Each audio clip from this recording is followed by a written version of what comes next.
আসসালামু আলাইকুম সুপ্রিয় দর্শক, আশা করছি আপনারা সবাই অনেক ভালো আছেন, সুস্থ আছেন। আমি পাঁচবিবি থেকে জাকিয়া সুলতানা বলছি। তো আজকে আপনাদের সঙ্গে দুর্দান্ত স্বাদের একটা রেসিপি শেয়ার করব। আর খুবই ছোট্ট একটা রেসিপি, কিন্তু খেতে অসম্ভব মজার। আর এই রেসিপিটা দেখতেই পাচ্ছেন কি হবে। হ্যাঁ বন্ধুরা, গরুর ঘিলু বা মগজ ভুনা। তো প্রথমেই আমি গরুর মগজ নিয়ে নিয়েছি। এখানে একটা গরুর মগজ আছে। আর মগজের ভিতর থেকে এই যে কালো কালো রগের মতো দেখতে পাচ্ছেন, এই রগগুলো পরিষ্কার করে নিচ্ছি। মস্তিষ্কের মধ্যে যে শিরাগুলো থাকে, রগগুলো থাকে, সেগুলো এই যে এতগুলো তুলে নিয়েছি। আর উপরে পলিথিনের মতো পাতলা একটা আবরণ থাকে, সেই আবরণটাও তুলে নিব। আর খুব সুন্দর করে ক্লিন করে নিব। তো বন্ধুরা, এতক্ষণও যারা ভিডিওর সঙ্গে জুড়ে আছেন, ছোট্ট করে একটা লাইক দিয়ে ভিডিওটি কন্টিনিউ করতে পারেন। তো বন্ধুরা, দেখতে পাচ্ছেন আমি মগজটা খুব ভালোভাবে পরিষ্কার করে নিচ্ছি। আর আলতো হাতে এরকম টেনে টেনে মানে উপরে পলিথিনের মতো পাতলা একটা আবরণ থাকে, সেটা তুলে নিতে হয়। দেখতেই পাচ্ছেন, নিশ্চয়ই দেখে বুঝতে পারছেন এই যে কীরকম করে তুলতে হচ্ছে। প্রত্যেকটা কোষ আলাদা আলাদা হয়ে যাচ্ছে, যেটা একত্রে আছে। তো একই রকম করে আমি পুরাটাই পরিষ্কার করে নেব। আর পরিষ্কার করে খুব ভালোভাবে ধুয়ে তারপরে নিয়ে আপনাদের সামনে বাকি প্রসেসে চলে আসছি। তো এখানে আমি চুলায় একটা কড়াই বসিয়ে দিয়েছি। আর কড়াইয়ের মধ্যে বেশ খানিকটা সর্ষের তেল দিলাম। আর একটু বেশি করে পেঁয়াজ কুচি দিয়েছি, কারণ এই ঘিলু ভুনা বা মগজ ভুনা বা ভাজি যেটাই বলেন, এটাতে তেল একটু বেশি আর পেঁয়াজটা বেশি দিলে খুব ভালো হয় খেতে। আর এটা ভেজে নিচ্ছি আমি। ভেজে নিতে নিতেই এখানে আস্ত গোটা জিরা, তারপরে কিছু গরম মশলা নিয়েছি, সেগুলো দিয়ে দেবো। তার আগে এখানে 5টা কাঁচামরিচ দিয়ে নিচ্ছি। কাঁচামরিচটা দিয়েও খুব ভালোভাবে একটু ভেজে নেব, হালকা লাল লাল হলেই হবে। আর এখন যে গরম মশলাগুলোর কথা বলছি, সেগুলো একটু দেখিয়ে দিচ্ছি। এই যে এখানে দারচিনি, তেজপাতা, কালো এলাচ, সাদা এলাচ, কাবাব চিনি, তারপরে জয়ফল, জয়ত্রী আর লং, গোলমরিচ, এগুলোই আর কি। তেজপাতা আছে, তো সেগুলোই দিয়ে দেওয়া হলো। দিয়ে ভেজে নিচ্ছি। যেহেতু পরিমাণ কম, তাই খুব বেশি মশলা দিলে মশলাগুলো দাঁতের নিচে বারবার পড়বে আর খাবারটা খেতে একদমই ভালো লাগবে না। তাই পরিমাণ মতোই মশলাটা দিতে হবে। তো হালকা করে সেগুলো ভেজে নিয়ে এখন ওই যে ধুয়ে পানি ঝরিয়ে রেখেছিলাম মগজটা বা ঘিলুটা, সেটা এখন দিয়ে দিচ্ছি। এটা একটুখানি হিট পেলেই শক্ত হয়ে যায়, বেশ ভালো হয়। এখন যেরকম নরম থলথলে দেখছেন, সেটা কিছুক্ষণ পরেই ঠিক হয়ে যাবে।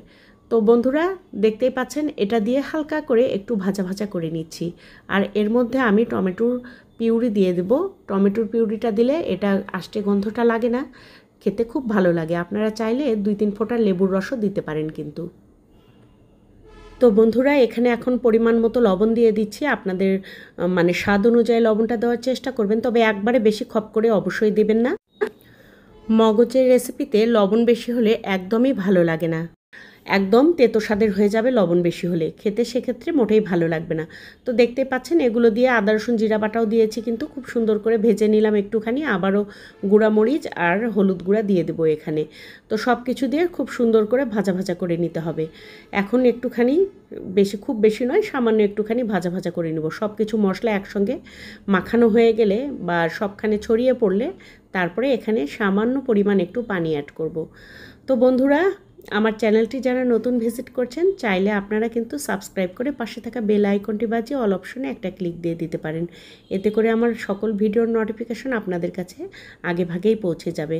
আর এরকম আরও ছোটোখাটো সহজ সহজ রেসিপিগুলো আমার চ্যানেলে অনেকগুলো দেওয়া আছে, চাইলে সেখান থেকেও আপনারা ঘুরে আসতে পারেন। আর বন্ধুরা, যারা আমাকে আগে সাপোর্ট করেছেন, তাদেরকে জানাচ্ছি অসংখ্য ধন্যবাদ।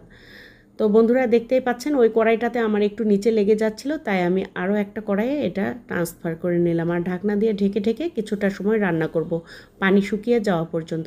এখন পানিটা শুকিয়ে গেছে, উপরে তেল উঠে এসেছে, দেখতেই পাচ্ছেন।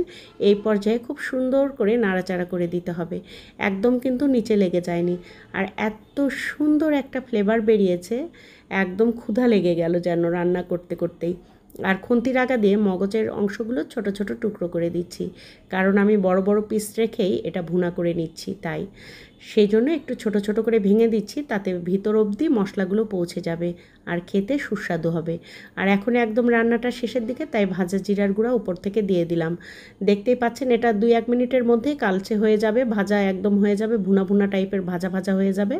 তো তো যাই হোক, এটা শেষের দিকে কিন্তু খুবই দ্রুত হয়ে যায়, তাই চুলার জালটা একদমই লো করে এটা রান্নাটা কমপ্লিট করে নিতে হবে। আর রান্নাটা আমার কমপ্লিট করা হয়ে গেছে এবং আমি একটা সার্ভিং ডিশে এটা সার্ভ করে দিয়েছি। আর এটা এতটা মজা হয়েছিল, খাওয়ার সময় জাস্ট কাড়াকাড়ি পড়ে গিয়েছিল। তো এই মগজ ভুনাটা আমাদের বাসায় রান্না হলে এরকম করেই আমি রান্না করে নিই। তো বন্ধুরা, রান্নাটা কমপ্লিট করে নিয়েছি আর সার্ভ করে দিয়েছি একটা বলে। তো সবাই ভালো থাকবেন, সুস্থ থাকবেন। এতক্ষণ সাথে থাকার জন্য আপনাদেরকে অসংখ্য ধন্যবাদ। আর দেখা হবে এরকমই ছোট্ট একটা ভিডিওতে আবার কোনো নতুন রেসিপি নিয়ে। সে পর্যন্ত বিদায়। আল্লাহ হাফেজ। আসসালামু আলাইকুম।